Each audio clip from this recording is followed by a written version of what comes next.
ছিটাই দিচ্ছিল। 2 লাইন পানি ছিটাই দিতে দিতে আপনার দেখা যাচ্ছে কি অনেকে দেখতে দেখতে অজ্ঞান হয়ে পড়ে যাচ্ছে। দুজন শুনলাম অনেক গুরুতর আহত, আইসিইউতে ভর্তি করছে। এই কারণে আমাদের অফিস গতকালকে ছুটি দিয়েছিল।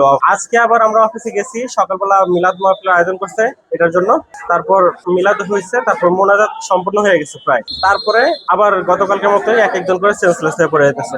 সকালবেলা আমরা যখন অফিসে গেছি আমাদের বলা হয়েছে যে কোনো কাজ করো না, আমরা আগে দোয়া দরুদ করে লই, করে দেখি আল্লাহ ভরসা, তারপরে কাজ করব। এরপরে মনে হয় যে দোয়া দরুদ করা হলো, সবকিছু কমপ্লিট করার পরে এখন কাজ শুরু করবো। এর মধ্যে দেখি যে একটু একজনের পর একজন মাথা ঘুরে পড়ে যাইতেছে। 200-র বেশি সার্ভিস ও ফিচারে লেনদেনের সব বিকাশ অ্যাপে সম্ভব। আমাদের ম্যাডামরা বলছে যে আমাদের শরীর বন্ধ দেওয়ার জন্য, যাতে কোনো খারাপ আত্মা বা কোনো খারাপ কিছু যাতে ভর না করতে পারে, সেজন্য মনে করেন যে আমাদের শরীর বন্ধ দেওয়া হবে।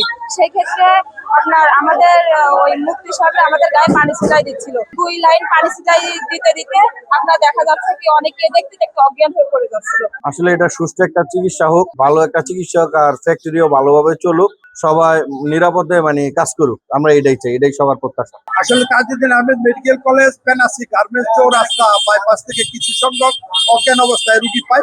আমি তাৎক্ষণিক মেইন গেট ক্লিয়ার করে আমার ঊর্ধ্বতন কর্মকর্তা মহোদয়দেরকে সাথে সাথে অবগত করি এবং রোগীগুলো আসার সাথে সাথে আমরা অক্সিজেনের ব্যবস্থা করি এবং এই রোগীগুলি সকল রোগী আমরা মেডিসিন বিভাগে পাঠানোর ব্যবস্থা নিয়েছি। গাজীপুরে প্যানাসিয়া গার্মেন্টসে গণ মনো দৈহিক রোগে আক্রান্ত হয়ে আমার হাসপাতালে জরুরি বিভাগে 20 জন রোগী এসেছে।